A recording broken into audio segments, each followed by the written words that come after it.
இது டிடிசி சேனலில் என்னோட பார்ட் 2 வீடியோங்க. பார்ட் 1 பார்க்காதவங்க என் வீடியோவில் இருக்கிற பார்ட் 1 வீடியோ பார்த்துட்டு வந்து இந்த பார்ட் 2 வீடியோ பாருங்கள். அப்போ தான் உங்களுக்கு என்னோடய ஸ்டோரி என்னன்னு புரியும். சரி, டைரெக்டாக நம்ம வீடியோக்குள்ளே போகலாம். பார்ட் 1ல் எதோடு முடிச்சிருந்தேன்னா, டாக்டர் என்னை வந்து ஓவலேஷன் ஸ்கேனுக்கு வர சொல்லியிருந்தாங்க அப்படிங்கிறதோட முடிச்சிருந்தேன். நான் நெக்ஸ்ட் டே, அதாவது பீரியட் ஆகி 10th டே வர சொல்லியிருந்தாங்கன்னு சொல்லியிருந்தேன் இல்லையா. பீரியட் ஆகி 10th டே ஓவலேஷன் ஸ்கேன் பண்ண போகிறேன். அப்போது ஓவலேஷன்னா என்னன்னு ஃபஸ்ட்டு உங்ககிட்ட சொல்ல விரும்புகிறேன். ஓவலேஷனுங்கிறது நம்ம சயின்ஸ் புக்லேயே படிச்சிருப்போங்க, 9th 10th ஸ்டாண்டர்ட்லேயே வந்திருக்கோம்.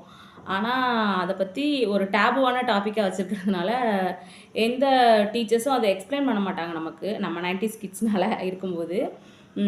நீங்கள் புக்கில் பார்த்து படிச்சுக்கோங்கப்பா அந்த பேஜை அப்படின்னு சொல்லிட்டு விட்டுருப்பாங்க.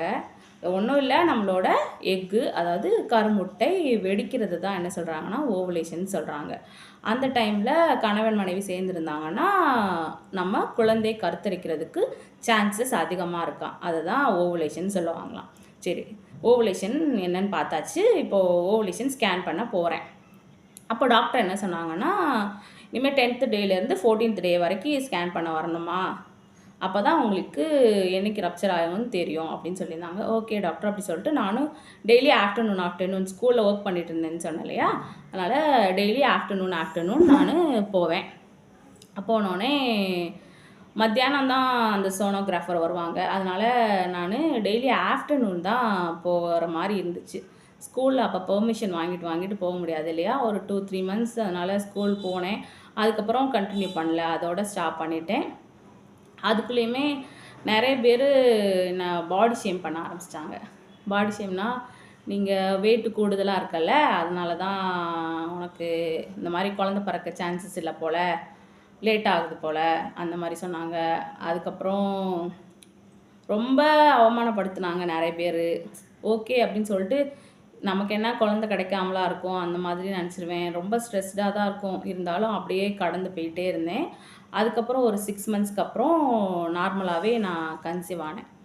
கன்சீவ் ஆனதுக்கப்புறம் டாக்டர்கிட்ட எப்போ போனேன்னா, எனக்கு பீரியட்ஸ் தள்ளி போய் ஒரு 10-15 டேஸ்க்கு அப்புறமா போனேன். அதாவது என்னோடய ஒரு 50 days 60 days ஆகிருக்கும் அப்போ கன்சீவ் ஆகி நினைக்கேன்.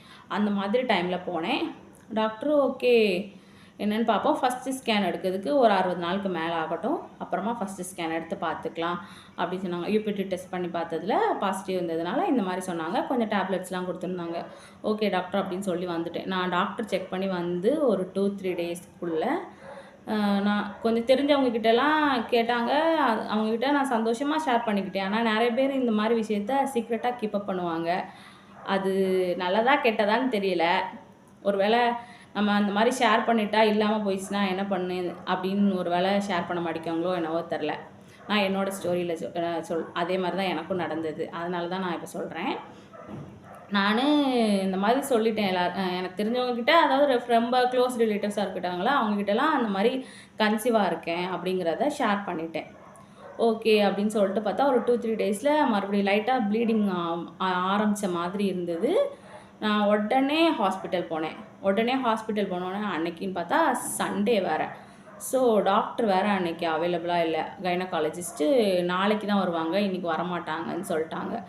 அப்போது ஒரு நாள் வெயிட் பண்ணோம் அப்படின்னு சொல்லிட்டு வெயிட் பண்ணிட்டு நெக்ஸ்ட் டே டாக்டர் வந்தாங்க. டாக்டர்கிட்ட போனேன். டாக்டர் சொன்னாங்க, ஓகே லைட்டாக ப்ளீடிங் ஆகிறது எல்லாருக்கும் நடக்கிறது தான், அதனால் நீங்கள் ஃபீல் பண்ண வேண்டாம். ஆனால் நான் சொன்னேன், எனக்கு ரொம்ப அடிவயிறு பெயினாக இருக்குது டாக்டர் அப்படின்னு சொன்னேன் நான்.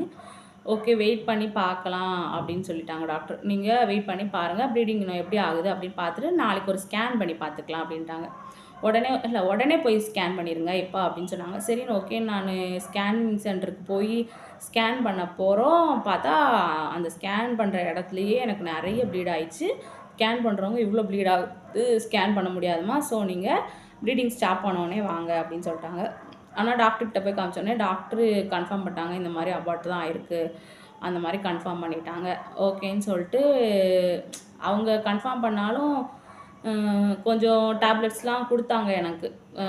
பார்க்கலாம் எப்படின்னு சொல்லி பார்க்கலான்ட்டு கொஞ்சம் டேப்லெட்ஸ் மெடிசின்ஸ் கொடுத்தாங்க, பாருங்கன்னு சொன்னாங்க. ஆனால் வீட்டில் போனோடனே எனக்கு ரொம்ப மறுபடியும் அடிவயிறு பெயினாக இருந்தது, அபார்ட் ஆகிட்டு. அப்புறம் டாக்டர் சொன்னாங்க, ஓகே, ரொம்ப கவலைப்பட்டுக்காதீங்க. இதை பற்றிலாம் எல்லாருக்கும் இது நடக்கிறது தானே. இந்த குழந்தை இப்போவே போகிறது ரொம்ப நல்லதாக இருக்கும். ஒரு வேளை வளர்ந்து ஏதோ ஒரு ப்ராப்ளமாக இருந்ததுன்னா என்ன பண்ணுவீங்க அப்படின்னு நினச்சிக்கோங்க. இனிமேல் நீங்கள் இப்போ ட்ரை பண்ண வேண்டாம். ஒரு 2-3 மந்த்ஸ் கேப் விடுங்க. அதுக்கப்புறமா மறுபடியும் நார்மலாக கன்சீவ் ஆகிறதுக்கு ட்ரை பண்ணுங்கள் அப்படின்னு சொன்னாங்க. இந்த டிடிசி ஜேர்னியில் இன்னொன்று முக்கியமான விஷயம் என்னென்னா, நிறைய பேர் நம்மளை வந்து பாடி ஷேமிங் பண்ணுவாங்கங்க. நீ குண்டாக இருக்க, நீ இந்த மாதிரி இருக்க, அந்த மாதிரி இருக்க, அதனால தான் உனக்கு குழந்த பிறக்கலை, நீ அப்படி இருக்க இப்படி இருக்க அப்படின்லாம் சொல்லுவாங்க. அப்போ நம்மலாம் ஃபீல் பண்ணாமலே இருக்கணுங்க. ஃபீல் பண்ணிட்டோன்னா நம்ம லைஃப்பில் நம்ம ரொம்ப டவுன் ஆயிடுவோம். நம்ம தான் சந்தோஷத்தெலாம் இழந்துட்டுருப்போம். நம்மளை சொன்னவங்க அவங்க சந்தோஷமாக தான் இருப்பாங்க. ஸோ அதே மாதிரி இந்த விஷயத்தில் வேற ஒருத்தவங்க கன்சீவ் ஆகியிருந்தால் நம்மக்கிட்ட ஷேர் பண்ண மாட்டாங்க. குழந்த பிறந்தா ஃபஸ்ட்டு நம்மக்கிட்ட ஷேர் பண்ண மாட்டாங்க. அதுக்கப்புறம் முக்கியமாக ரொம்ப க்ளோஸ் ரிலேட்டிவ்ஸாக இருந்தாலுமே குழந்த பிறந்தா வேறவங்களுக்குலாம் அவங்க ஃபோட்டோ ஷேர் பண்ணுவாங்க, வீடியோ ஷேர் பண்ணுவாங்க. ஆனால் நம்மளை மாதிரி குழந்தை இல்லாதவங்களுக்கு அதை ஷேர் பண்ண மாட்டாங்க. ஏன்னா நம்ம அவங்கள பார்த்து கண்ணு போட்டுருவோம்னு நினைப்பாங்களோ இல்லை என்ன நினைப்பாங்கன்னு தெரியல. அந்த மாதிரி ஷேர் பண்ண மாட்டாங்க. அந்த மாதிரி விஷயம் எனக்கெலாம் நிறையவே நடந்திருக்கு. நான் ஃபீல் பண்ணிகிட்டு இருந்திருக்கேன் அதை பற்றி. என் ஹஸ்பண்ட் தான் அந்த டைம் வந்து ஏன் இந்த மாதிரிலாம் ஃபீல் பண்ணாத அப்படின்னு சொல்லி நிறைய நேரத்தில் சொல்லியிருக்காங்க. விட்டுரு, நமக்கு என்ன குழந்தை பிறக்காமலேவா போயிடும், அந்த மாதிரிலாம் சொல்லியிருக்காங்க. அதே மாதிரி யார் என்ன சொன்னாலும் நான் போய் கேட்டுருவாங்க.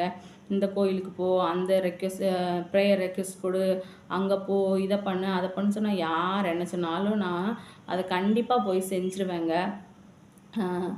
அந்த மாதிரியே தான் போய்கிட்டே இருந்தது. ஒரு 2-3 மந்த்ஸ்க்கு அப்புறம் மறுபடியும் நான் ட்ரீட்மெண்ட் போகலாம் அப்படின்னு நினச்சிட்டு மறுபடியும் ட்ரீட்மெண்ட் ஸ்டார்ட் பண்ணதுக்கு ஆரம்பித்தோங்க.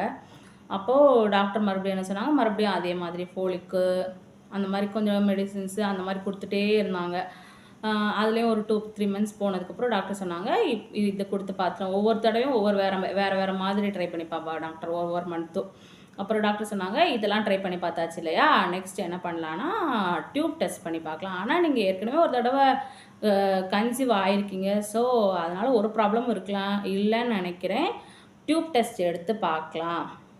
அவங்களுக்கு டியூப்பில் ஏதாவது ப்ராப்ளம் இருக்கா, அதாவது கருக்குழாயில் ஏதாவது பாதிப்பு இருக்கான்னு எடுத்து பார்க்கலாம் அப்படின்னு சொன்னாங்க. ஓகே டாக்டர் அப்படின்னு சொல்லிட்டு டியூப் டெஸ்ட் எடுக்கிறதுக்கு நான் தயாராகிட்டேன். டியூப் டெஸ்ட்டு பார்த்துட்டு உங்களுக்கு வேணால் ஒன் டைம் IUI வேணால் பண்ணிக்கலாமா அந்த மாதிரி கேட்டாங்க. நான் ஓகே டாக்டர் ட்ரை பண்ணி பார்க்கலாம் அப்படின்னு சொல்லிட்டு நாங்களும் வந்துட்டோம்.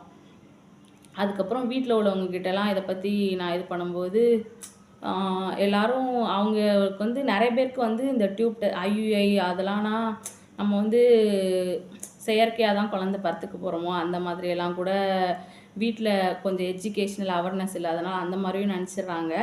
அதுக்கப்புறம் இல்லை அப்படிலாம் எக்ஸ்பிளைன் பண்ணதுக்கப்புறம் ஓகே அப்படின்னு சொல்லிட்டு ஓகே பண்ணலாம் அந்த மாதிரி நினச்சிட்டோம். IUI பண்ணலான்னு நினச்சிட்டோம். IUIனா என்ன, நான் IUI பண்ணணுமா இல்லையா, டியூப் டெஸ்ட் ரிசல்ட்டு எனக்கு என்ன வந்தது அப்படிங்கிறத பார்ட் 3 வீடியோவில் உங்களுக்கு நான் சொல்கிறேன். அது வரைக்கும் என்னோடய சேனலை நீங்கள் தொடர்ந்து பாருங்கள். அப்போ தான் உங்களுக்கு என்னோடய ஸ்டோரிஸ் என்னன்னு உங்களுக்கு புரியும்.